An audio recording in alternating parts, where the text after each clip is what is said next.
What is going on YouTube? It is FlopFish here, and welcome to NHL Tips and Tricks.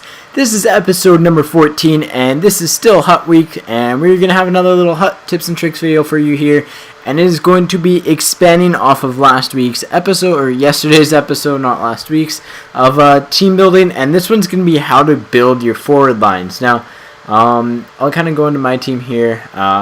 Defense doesn't really matter a ton as long as you have decent chemistry, and you want to make sure your players and your goalies are generally the same team, and you want to make sure 2 out of 3 have the same combination or the same kind of play styles. All my defensive pairings are 90 or above, which is pretty much what you want to keep it at. And even if I change my goalie here to Luongo, this one's at 95. This one drops down a little bit. Those two drop down, but it's not a huge difference. It's impactful, but the main part where mine actually takes a pretty different role from most people is my forwards, and it's one of the things that I feel like gives me the most success. It's the fact that I have a very diverse line setup, and you're going to notice something about my fourth line. I'll get to that in a minute. It's probably my best line, and I'll explain why, but you're going to notice that I build out from a certain position out, and that is from the kind of center. I build out from Kadri, Sedin, Roy, and Getzlaf, and kind of fit players in there. Generally speaking, this one is actually a little bit different. I built from Kadri, Sedin, Kunis, and then Getzlaf, and filled in from there. And so pretty much all you do is you make sure you have one player you find those players you're really comfortable with and find what works for you, and you build from there. And you build, say you have a really good, for my example would be Craig Smith. Craig Smith I would put probably as my second line center. I'll get into why second line in a minute, and then I'd put wingers on him that complement him really well, like Booth and Pavelski do to Henrik Sedin. That I'd put say Radulov on the right and Kositsin on the left with Smith, and it becomes a very, very good line. Now, the general orientation of my lines is something that's a little bit unconventional. It's something a little bit different in the fact that I try to have each line as a kind of second line role, and since I've been able to get a lot of really good players lately, they're more like a first line for most teams, but my second line is my checking line. We'll get that all the way first because it's the easiest one to explain. You got 2 two-way forwards, one two-way forward and a power forward, and everyone's really good at checking defense on here. And they're not team of the years, but they're not the fastest skating. They've got good hands. They've got good chemistry together. Booth has a wicked slap shot. Pavelski is really good at deking, and then Henrik's really good on draws and on passes and stuff. So that's really useful, and it's a very good line at keeping the puck and cycling it in the offensive zone. So that's why the second line is my checking line, because oftentimes you'll be paired up more than likely either against their second line, or I try to match this line against the first line because I can score fairly easily with it. Like I said, Booth's wicked slap shot comes in handy, and so that's generally how I build my line. My second line is normally the first line I make, and it's generally my checking line, which is just a line that I can keep pressure in the offensive zone fairly consistently, that has some speed but has players that are very hard to get off the puck, which these 3 are. And so we'll go to my first line. Now, my opening line is generally a teaser of my team, and my teaser is going to be Kadri on this team, because most people that see starting Kadri know it's probably team of the year or team of the week.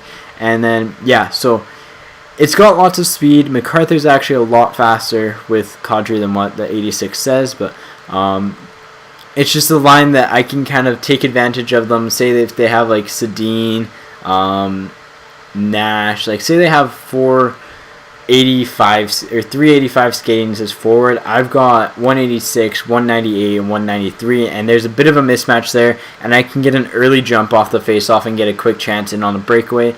This line is all about a quick strike goal, and they're generally out there for the faceoff in either my defensive zone or center ice as much as I can. My third line is my main offensive zone line.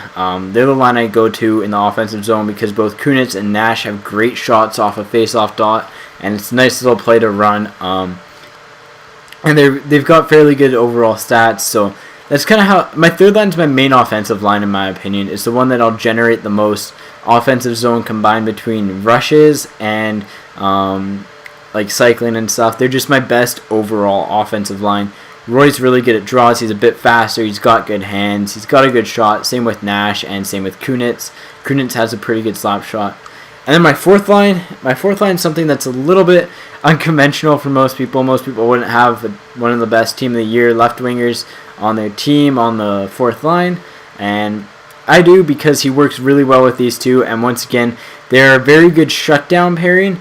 And they're also very good at kind of rushing the other team. And like I said, these two, lots of speed there and great shots. And Getzlaf has a nutty shot in this game. This carries over to, like my favorite team here. And you can kind of see it. I got one really good line. Then this line I'm fairly happy with. Like, it's a good checking line, one that I can score with.